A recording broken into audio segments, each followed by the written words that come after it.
नमस्कार, मैं Rana Yashwant India news पर आपका स्वागत करता हूं और आप देख रहे हैं अर्ध सत्य। दिल्ली की अरविंद केजरीवाल सरकार रहेगी या जाएगी? अरविंद केजरीवाल की कुर्सी बचेगी या वो किसी और को देंगे? क्या दिल्ली में राष्ट्रीय शासन लागू होगा? ऐसे कई बड़े और संगीन सवाल हैं जिनका रास्ता तलाशना जरूरी है, या फिर जो कुछ भी हो रहा है उसके अंदर से एक रास्ता दिखता हुआ सा है। आज चर्चा इस पर भी होगी और कांग्रेस के प्रवक्ता रहे गौरव वल्लभ, जो आज की तारीख में बीजेपी में शामिल हो गए हैं, वो महाविस्फोटक हो चले हैं और कांग्रेस की कलई खोल रहे हैं। एक विस्फोटक इंटरव्यू गौरव वल्लभ के साथ 8:30 बजे। पहले बात दिल्ली की करते हैं। दिल्ली शराब घोटाले की लड़ाई कई फ्रंट पर लड़ी जा रही है। चुनाव के हाई टाइम में जनता की अदालत में पार्टी गई तो जरूर, मुद्दा गरमाया तो जरूर, लेकिन ठीकरा आम आदमी पार्टी अरविंद केजरीवाल के ऊपर फूटा हुआ। अदालतों में तो तीनों फ्रंट पर लड़ाई चल रही है। लोअर कोर्ट और हाई कोर्ट में कानूनी लड़ाई के बाद अब मामला सुप्रीम कोर्ट में पहुंच चुका है। सुप्रीम कोर्ट ने कह दिया है कि मेल भेजिए, देखेंगे, कोई जल्दबाजी नहीं है। यानी कि अरविंद केजरीवाल की गिरफ्तारी और कस्टडी में लिए जाने के खिलाफ जो उन्होंने हाईकोर्ट में अर्जी डाली थी, से हाईकोर्ट ने खारिज किया और कहा कि आपकी गिरफ्तारी और कस्टडी के लिए पर्याप्त सबूत ईडी ने जुटाए हैं, इसलिए आपकी अर्जी नहीं मानी जा सकती। उसको चुनौती सुप्रीम कोर्ट में दी गई और सुप्रीम कोर्ट ने कहा कोई जल्दबाजी नहीं है, आप मेल भेजिए। जबकि केजरीवाल की तरफ से उनके वकील अभिषेक मनु सिंघवी ने कहा कि आज का दिल्ली के मुख्यमंत्री के संबंध में है और अर्जेंट है। गिरफ्तारी का आधार ऐसे दस्तावेज थे जिन पर भरोसा नहीं किया जा सकता, लेकिन सुप्रीम कोर्ट ने फिलहाल इसे अर्जेंट नहीं माना। इस तरह दिल्ली हाई कोर्ट के बाद 24 घंटे के अंदर केजरीवाल को कोर्ट से तीसरा झटका लगा। राउज एवेन्यू कोर्ट ने जेल में वकीलों से हफ्ते भर में 5 बार मुलाकात की मांग केजरीवाल की जो थी उस याचिका को खारिज कर दिया। उसने कहा जो जेल मैनुअल है हफ्ते में 2 दिन का वही रहेगा। यानी कि राउज एवेन्यू कोर्ट में 5 दिन वकील से बात करने की जो इजाजत लेनी थी वो नहीं मानी गई और सुप्रीम कोर्ट में गिरफ्तारी को लेकर के हाई कोर्ट का जो फैसला चुनौती दी गई थी उस पर भी कहा गया कि कोई अर्जेंसी नहीं है, देखेंगे। मुसीबतें लगातार आती चली जा रही हैं। आम आदमी पार्टी, केजरीवाल सरकार और खुद मुख्यमंत्री केजरीवाल चारों तरफ से घिरते फंसते चले जा रहे हैं। जैसे जैसे शराब घोटाले पर कानूनी लड़ाई आगे बढ़ रही है, आम आदमी पार्टी संकट गहरा रहा है। अरविंद केजरीवाल पर कानूनी शिकंजा कसता जा रहा है। बहुत सारी जानकारियां सामने आ रही हैं। सियासी में जो आरोप प्रत्यारोप हैं उनकी वजह से इस मसले पर जो भ्रम वाली स्थिति बनी हुई थी, या यूं कह लीजिए कि बनाई गई थी, वो साफ होती चली जा रही है। सच से पर्दा उठ रहा है। खासकर दिल्ली हाई कोर्ट ने इस मामले में जो टिप्पणी की है उसके बाद या उसके जरिए, दोनों बातें आप कह सकते हैं। और वो टिप्पणी हाई कोर्ट की या फैसला यह बताने के लिए काफी है कि आम आदमी पार्टी की आगे की राह आसान नहीं है। केजरीवाल की जेल से सरकार चलाने की जिद भारी पड़ने वाली है अगर वो इस पर अड़े रहे तो। केजरीवाल ईडी के एक्शन को चैलेंज करने हाई कोर्ट गए, लेकिन उनका ये कानूनी दांव उन पर ही भारी पड़ा। सुप्रीम कोर्ट ने कहा कि हाई कोर्ट ने अब जो फैसला दे दिया है उस पर हम बाद में विचार करेंगे। तो lower court, high court, supreme court, सब जगह पार्टी फंस गई, सरकार फंस गई, केजरीवाल फंस गए। अब सवाल यह है कि आज की चर्चा हम कहां लेकर जा रहे हैं। 3 चीजें। एक, आम आदमी पार्टी का आधार जो बेसिक प्रेमाइस होता है, और वो आधार है कि ये पार्टी ईमानदार है, विकल्प की राजनीति के लिए आई और इसी नाम पर खड़ी हुई। आधार। दूसरा, अस्तित्व। क्या आम आदमी पार्टी अभी जिन संकटों में घिरी हुई है उससे उबर पाएगी, बच पाएगी? और तीसरा, भविष्य। आज से 10 साल पहले जो पार्टी भ्रष्टाचार के खिलाफ खड़ा हुई, भ्रष्टाचार के मामलों में ही फंसी पड़ी है, उसके नेता छोड़ते चले जा रहे हैं और अदालतों में वो घिरती जा रही है। भविष्य कहां है? तो आधार, अस्तित्व और भविष्य। आम आदमी पार्टी और अरविंद केजरीवाल की अगुवाई में चलने वाले दल का क्या है, आज चर्चा इसकी है। भ्रष्टाचार के खिलाफ लड़ाई के दम पर अरविंद केजरीवाल ने हमेशा यही दावा किया कि वो कट्टर ईमानदार हैं, सबसे बड़े राष्ट्रभक्त हैं। अब देश को खड़ा करने और नए सिरे से उसको बड़ा करने का एक नारा उन्होंने बुलंद करना शुरू किया था। लेकिन जब शराब घोटाले के आरोप लगे तो अरविंद केजरीवाल और सारी पार्टी भी यही कहती रही कि आरोप गलत हैं, राजनीति से प्रेरित हैं, वो सब के सब कट्टर ईमानदार हैं, पार्टी ईमानदारी के रास्ते पर चल करके लोगों का भला करना चाहती है। यह बात चुभ रही है। जब सत्येंद्र गिरफ्तार हुए तब भी, जब मनीष सिसोदिया गिरफ्तार हुए तब भी एक ही बयान था, पॉलिटिकल कॉन्स्पिरेसी है, पॉलिटिकली मोटिवेटेड है, ईमानदार लोगों को फंसाया जा रहा है। केजरीवाल सरकार जो काम करती रही है उससे परेशान होकर के बीजेपी रास्ते से पार्टी और नेता को हटाना चाहती है। नैरेटिव यही गढ़ा जाता रहा, पार्टी ईमानदार। यहां तक कि पार्टी के सोशल मीडिया पेज पर टैगलाइन यही लिखी गई, भ्रष्टाचार मुक्त भारत हमारी मांग नहीं, जिद है। लेकिन अब सवाल उठने लगे हैं कि कट्टर ईमानदारों को जमानत क्यों नहीं मिल रही है। और अरविंद केजरीवाल के बारे में जो दिल्ली हाई कोर्ट ने कहा है, उसके बाद उनका पद पर बने रहना नैतिक तौर पर क्या सही है? आम आदमी पार्टी शराब घोटाले के दलदल में धंसती जा रही है और पार्टी के आधार को इससे कमजोर किया जा रहा है, आधार कमजोर हो रहा है। दिल्ली हाईकोर्ट ने कह दिया कि घोटाले के पर्याप्त सबूत है। अब में जो कट्टर ईमानदार वाला नैरेटिव रहा है उसके मुकाबले में जो चीजें निकल करके हाई कोर्ट के फैसले में आई हैं, उन दोनों को आमने सामने रख रहे हैं। कोर्ट ने कहा कि गिरफ्तारी, कस्टडी, इसके सबूत जो ईडी ने जुटाए हैं और कोर्ट के सामने रखे हैं वो पर्याप्त है इन दोनों के लिए। ये पूरी तरह से कानून के तहत की गई गिरफ्तारी है। हाई कोर्ट में केजरीवाल के वकील ने जब पॉलिटिकल कॉन्स्पिरेसी की बात रखी तो कोर्ट ने साफ किया कि ये जो पॉलिटिकल कॉन्स्पिरेसी है ये पॉलिटिक्स का मामला है। अदालतों के भीतर पॉलिटिक्स नहीं चलती है, पॉलिटिकल प्रेशर नहीं चलता है। इसलिए अदालत सबूत, दस्तावेज, गवाह और जरूरी चीजों पर तय करती है कि मुकदमा बनता है कि नहीं बनता है, मामला बनता है कि नहीं बनता है, और बनता है। इसलिए इन दोनों को आप अलग रखिए, घाल में नहीं हो सकता है। तो ये जो पॉलिटिकल कॉन्स्पिरेसी का नैरेटिव था आम आदमी पार्टी का, कोर्ट ने उसकी भी हवा निकाल दी। अदालत ने कहा कि जज कानून से बंधे हैं, ना कि राजनीति से। कोर्ट के फैसले कानूनी सिद्धांतों पर आधारित होते हैं, ना कि राजनीतिक सुझावों पर। भ्रष्टाचार के आरोपों को खारिज करने के लिए आम आदमी पार्टी सियासी साजिश की बात करती है, पॉलिटिकल कॉन्स्पिरेसी। अपने अस्तित्व को बनाए रखने के लिए आम आदमी पार्टी अभी तक किसी नैरेटिव के सहारे चलती रही है। और एक और बात, वो ये भी कहती रही है कि जो अप्रूवर है वो दबाव में तैयार किया गया। वैसे लोग जो आरोपों के घेरे में थे, गिरफ्तार हुए थे, उन लोगों पर दबाव बना गया कि तुमको गिरफ्तारी से बचना है तो तुम बाहर कल के सरकारी वकील बन जाओ। तो अप्रूवर गलत तरीके से तैयार किए गए और उनके बयान के आधार पर केजरीवाल को गिरफ्तार किया गया। इसलिए यह भी एक साजिश है। कोर्ट ने कहा कि गलत।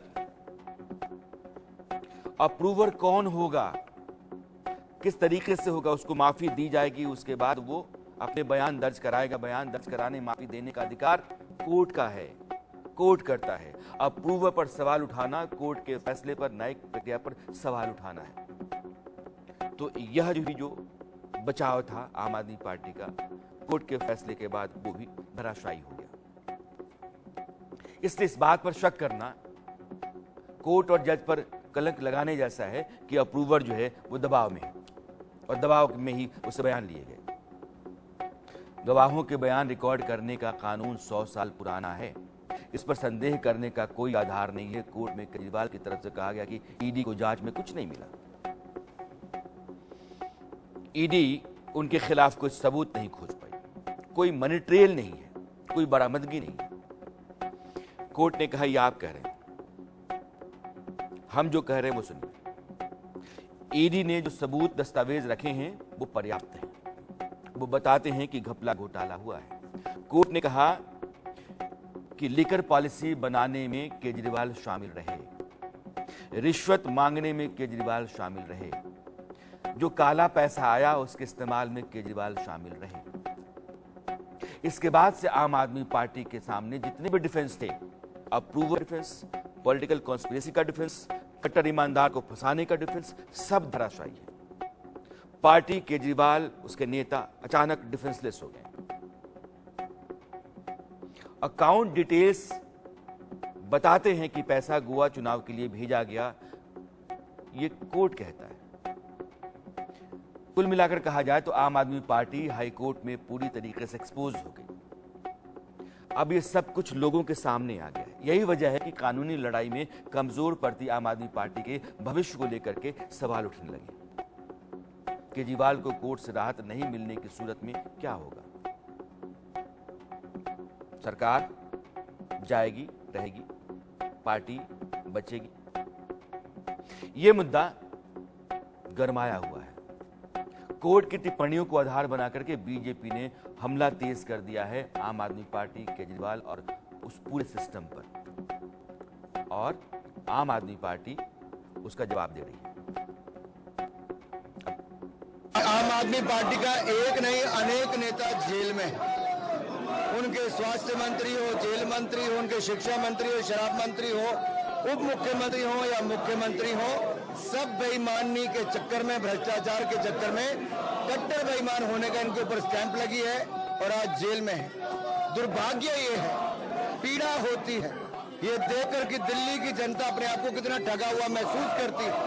बड़े बड़े वायदे करके केजरीवाल जी और पार्टी ने दिल्ली की जनता को झांसा दिया, वोट लिए। आज जनता शराब घोटाले वालों के कारण त्रस्त है, क्योंकि विकास पे ग्रहण लगा हुआ है, कोई विकास नहीं हो रहा। इनकी सरकार पैसा खाने में लगी, भ्रष्टाचार करने में, पानी से लेकर शराब तक सब में भ्रष्टाचार। कि अभी 2 दिन पहले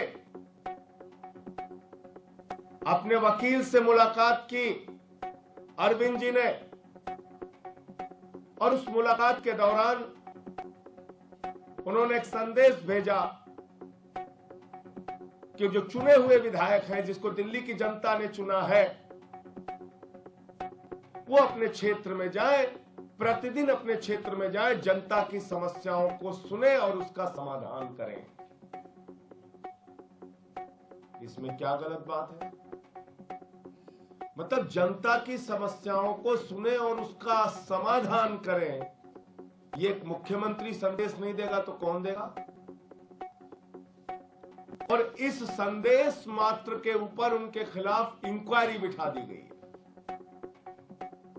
इसकी जांच कराई जा रही है और यह धमकी दी जा रही है कि आपकी पारिवारिक मुलाकात, यानी आपकी जो अपने परिवार से मुलाकात होती है, वो भी बंद हो जाएगी। अपने वकील से जो आपकी मुलाकात होती है वो भी बंद हो जाएगी। कितनी खतरनाक बात है, जरा सोचिएगा। राजनीति के मैदान में आम आदमी पार्टी बेशक डटी हो, लेकिन कानूनी लड़ाई में उसके पैर उखड़ते से दिख रहे हैं। आप हाई कोर्ट की कुछ और टिप्पणियों पर गौर कीजिए। कैसे कोर्ट इस लड़ाई को राजनीतिक लड़ाई से अलग बता रहा है। जब केजरीवाल की तरफ से गिरफ्तारी की टाइमिंग पर सवाल उठाए गए तो कोर्ट की तरफ से कहा गया कि हम मानते हैं कि गिरफ्तारी और रिमांड की जांच कानून के हिसाब से होगी, ना कि चुनाव की टाइमिंग को देखकर। यह नहीं कहा जा सकता है कि गिरफ्तारी का वक्त ईडी ने तय किया है। जब इस पूरे मामले को चुनाव टिकट और इलेक्टोरल बॉन्ड से जोड़ा जाने लगा तो कोर्ट ने कहा कि हम ये नहीं देखेंगे कि किसने किसको चुनाव लड़ने के लिए टिकट दिया और किसको किसने इलेक्टोरल बॉन्ड दिया। यह मामला अलग है। कोर्ट ने केजरीवाल से वीडियो कॉन्फ्रेंसिंग के जरिए पूछताछ की मांग को सिरे से रद्द किया कि आप बुलाया नहीं जाए, सामने बिठा के इंटरोगेट नहीं किया जाए, आप वीडियो कॉन्फ्रेंस जरिए चाहते कि इंटरोगेशन हो। यह आरोपी तय नहीं करेगा कि जांच किस तरीके से की जानी चाहिए। जांच आरोपी की सुविधा के मुताबिक नहीं की जा सकती, यह हाई कोर्ट कह रहा है। कोर्ट ने केजरीवाल को विशेष सुविधा देने की मांग पर भी सख्त टिप्पणी की। उसने कहा कि किसी भी आदमी के लिए, भले ही वो मुख्यमंत्री क्यों न हो, विशेष सुविधा नहीं दी जा सकती। जेल मैनुअल है, वो कानून है, उसको तोड़ करके विशेष व्यवस्था करना यह संभव नहीं है। केस में केंद्र के जिक्र पर कोर्ट ने कहा कि मौजूदा केस केंद्र और केजरीवाल के बीच नहीं है, यह केस केजरीवाल और ईडी के बीच है, आम आदमी पार्टी के बीच है।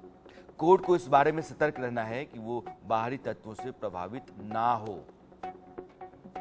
और आज केजरीवाल जब मांगने गए लोअर कोर्ट से इजाजत कि 7 दिन में 5 दिन वकील मेरे पास आए, इस बात की अनुमति दीजिए, तो उसने कहा कि नहीं हो सकता है, जो पहले से तय है नियम उसी के मुताबिक आपको भी सहूलियत मिलेगी, हफ्ता में 2 दिन। केजरीवाल पर कोर्ट की टिप्पणी साफ करती है कि राजनीतिक लड़ाई अलग होती है, कानूनी अलग। राजनीति में जो नैरेटिव काम करता है वो कोर्ट में काम नहीं आता। कोर्ट सबूतों और बयानों के आधार पर चलता है। कोर्ट कानून और संविधान से बंधा होता है, पर यही एक बड़ा सच है और वहां आम आदमी पार्टी अरविंद केजरीवाल मात खा रहे हैं।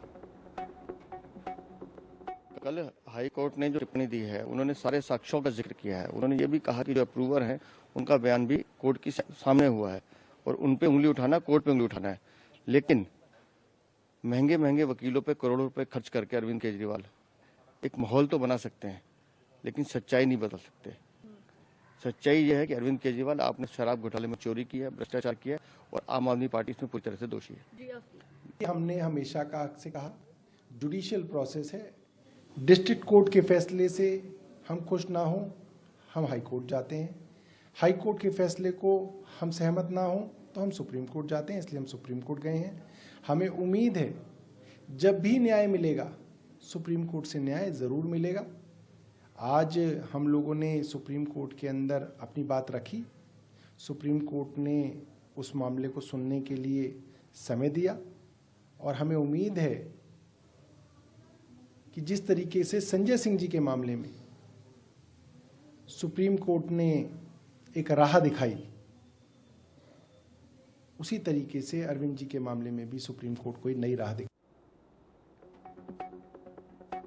अरविंद केजरीवाल जेल में हैं, उनके बाहर निकलने के आसार कम हैं। आम आदमी पार्टी के पास नेतृत्व नहीं है। आम आदमी पार्टी के खिलाफ भी एक मुकदमा दर्ज हो सकता है। ईडी ने जिस बात का इशारा किया है उसको आगे हम आपको बताएंगे। और अगर संकट रहा सरकार चलाने का तो राष्ट्रपति शासन भी लागू हो सकता है।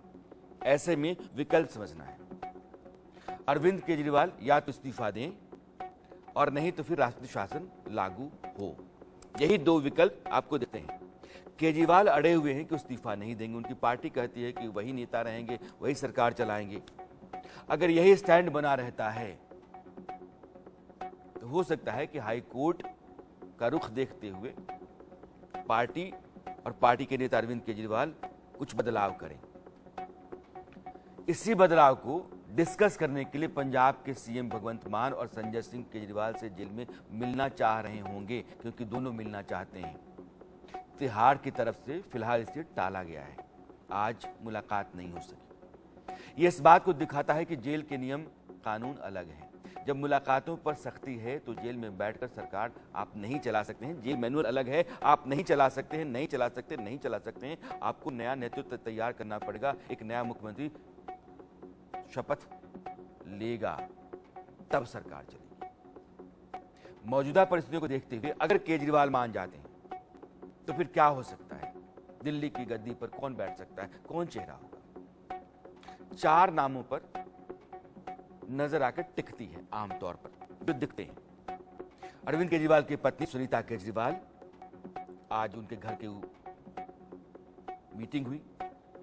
दूसरे नंबर पर संजय सिंह, शराब घोटाले के आरोपी हैं, 6 महीना जेल काट करके आए हैं और अब वो आक्रामक हैं, मुखर हैं बीजेपी और नरेंद्र मोदी सरकार के खिलाफ। संजय सिंह की रिहाई के पहले आतिशी दूसरे नंबर पर चल रही थी और सौरभ भारद्वाज।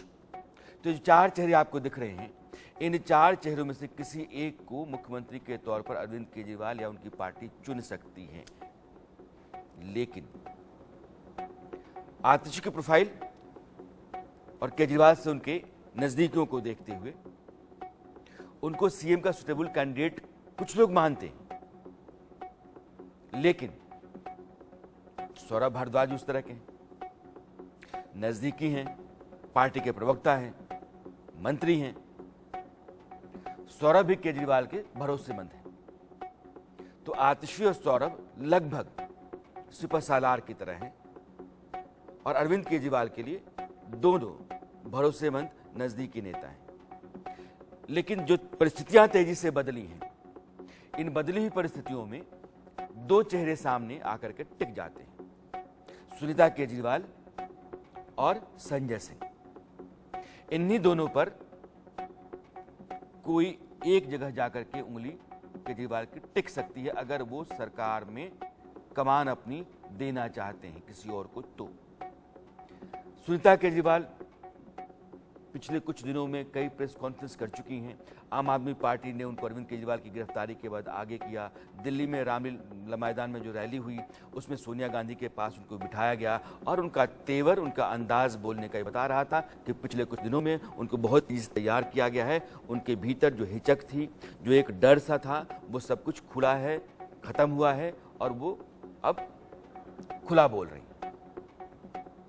पहली बार सुनीता मीडिया के सामने जो आई थी तो सहमी से कुछ आई थी, लेकिन रामलीला मैदान में भाषण धारदार दिया था। मंच पर उनका अंदाज लगा था कि वो अधिक कॉन्फिडेंट हो चुकी। उन्हें देखकर लोगों को लगने लगा कि वही दिल्ली की अगली मुख्यमंत्री हो सकती हैं अगर चेहरा बदलता है, कमान बदलती है तो। लेकिन संजय सिंह के जेल से बाहर आने के बाद हालात बदले हैं। जब से वो बाहर आए हैं तब से सुनीता केजरीवाल लगभग सीन से गायब हैं। ये दीगर बात है कि बैठक जो हुई है आज वो उनके घर पे ही हुई है। संजय सिंह हर जगह नजर आ रहे हैं, वही फ्रंट से अब लड़ाई लड़ रहे हैं। फुल कॉन्फिडेंस में संजय सिंह बीजेपी के सवालों का जवाब दे रहे हैं। अब मसला यहां आकर है कि अरविंद केजरीवाल क्या अपनी कमान बदलते हैं? अगर नहीं बदलते हैं तो दिल्ली में संविधान यह प्रावधान करता है कि सरकार नहीं चलने की स्थिति में राष्ट्रीय शासन लगा दिया जाए। अरविंद केजरीवाल के ऊपर दिल्ली हाईकोर्ट के फैसले के बाद नैतिक तौर पर कुर्सी छोड़ने का दबाव है और जेल में रह करके वो सरकार नहीं चला सकते हैं, यह इसका एक व्यवहारिक पक्ष है। अगर दिल्ली की सरकार को चलाना है तो कोई नया चेहरा होगा, वो संजय सिंह या फिर सुनीता केजरीवाल या फिर कोई और। अगर ये सभी सूरतें नहीं हैं तो फिर न कुर्सी, न पार्टी, न सरकार, राष्ट्रीय शासन, क्योंकि पार्टी भी फंस सकती है अब इस केस में। वक्त हो चला है एक छोटे से ब्रेक का।